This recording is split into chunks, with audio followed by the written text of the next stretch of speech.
As Tom takes me into the facility, he explains that Ineos have spent another $500 million on upgrading it to receive the imported gas.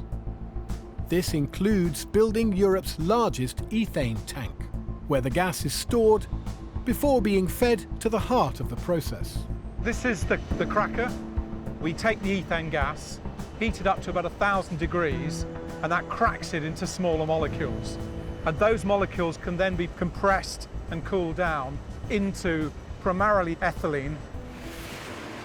So this is the end of the process, effectively, Hugh. The ethylene has now been formed into long chains of molecules, becoming the solid polymer we call plastic. This is still quite warm. So this is polyethylene. That is polyethylene, the most commonly used plastic in the world.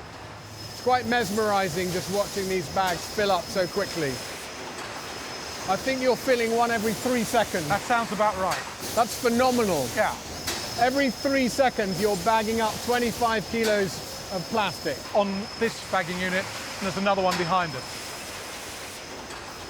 In total, the plant produces a mind-boggling 60 to 70 billion plastic pellets every day. We're in a world where people everywhere are just becoming aware of the problems being caused by plastics. Yeah. Do you ever wonder when you hear the latest story of some obscure fish that's been pulled out of the deepest trench in the ocean and has been found to have tiny microplastics in its gut? Yeah. Do you ever think to yourself, I wonder if those plastics came from Grangemouth, from Ineos? We wonder about those issues all the time. The fundamental for me is why do we end up with plastics in the ocean, which is not where they should be. I mean, plastics per se are not the problem. Waste plastic and littering is the problem. We have to address that. But you are the by source. Proper recycling. You are the source. Yep. It's not enough when the bath is overflowing and the water is flooding and Sure. damaging the building. Sure. It's not enough just to be mopping up. We have to turn off the tap.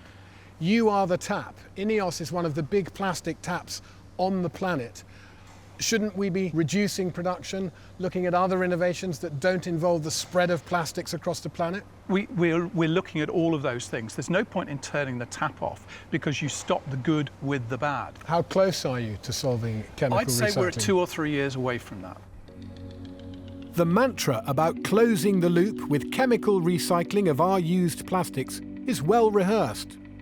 But everything I've seen here, especially the virtual pipeline of US shale gas that they're so proud of, suggests they're not planning to stop making virgin plastic anytime soon.